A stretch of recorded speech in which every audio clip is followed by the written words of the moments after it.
everybody, and welcome back once again. Another edition of Inside the Headset, Week 5, Game 6. I'm with the head coach, the Riverdale Warriors.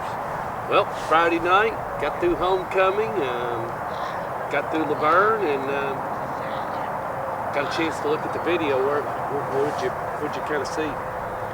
Well, I thought it was pretty evident that we got out to a fast start, and for whatever reason we didn't finish like we wanted to. But I thought there were, again, we're still in that area where we see a lot of good things, but we're still doing some things that are hurting us as far as finishing games and playing a complete total game. We're seeing improvement in areas, but we're going to have to see more improvement. And it's going to happen. Obviously, it needs to happen relatively fast. Did you feel like your effort was there? Was that 100%? I don't think effort was an issue. I think it was more or less maybe all the playing that had gone on during the homecoming. That tends to be a little loose week, and it's longer game. But our practices were good last week. I thought that maybe we weren't nearly as physical as we needed to be, and maybe Laverne had a little bit to do with that. I really think they're a lot better football team than people give them credit, and obviously they had a couple of skilled kids that gave us a lot of trouble. But I thought our kids fought back, and when they exploited a couple of weaknesses there in the first half and tried to in the second half, I thought our kids, when we got to the point where we had to make plays, we made some plays. You spoke on Saturday. You thought you had some injuries, or you had a few dings and nicks. What'd you feel like? You come out on that? Well, we got two kids we're still uncertain about. It may not be good news. They both are being MRI'd this week, so we should find something out.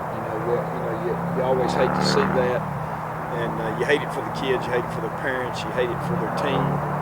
But unfortunately, it's part of the game, and we'll deal with it as the way we have to deal with it. But I don't know anything as of today. Question, just kind of off the subject, but still on the subject. As I've been selling all my life, and I kind of followed as I went through sales and stuff. One of the people I followed was Zig Ziglar. Coach, as far as the game of football, who is it that you kind of said that this is a guy I like, or is it somebody current, somebody past, somebody maybe you've read their books? I don't know.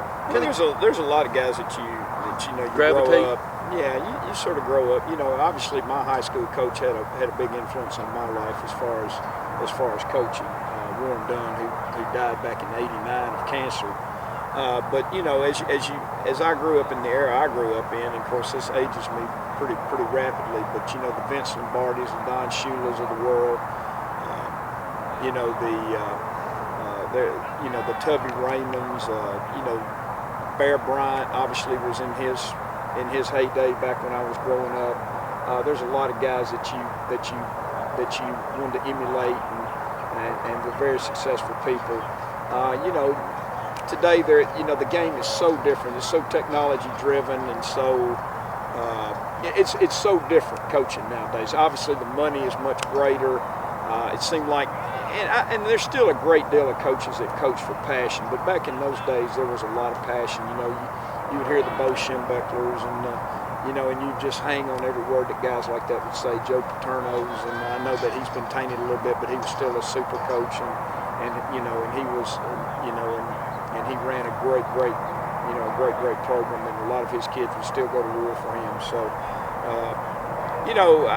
there's a part of me that's torn between the two. I really respect the new era of coaches because it is that practice organizational skills and this, that, and the other. But the old school, hard-nosed football, I truly miss some of that. This guy you're getting ready to face Friday night, he ain't too bad of a coach. He's sitting at 5-0, and he's going to bring a team in that wants to be 6-0. Talk about the Hendersonville Commandos. Well, Bruce has my utmost respect. Obviously, Coach Hatfield has, and he's one of the old school guys.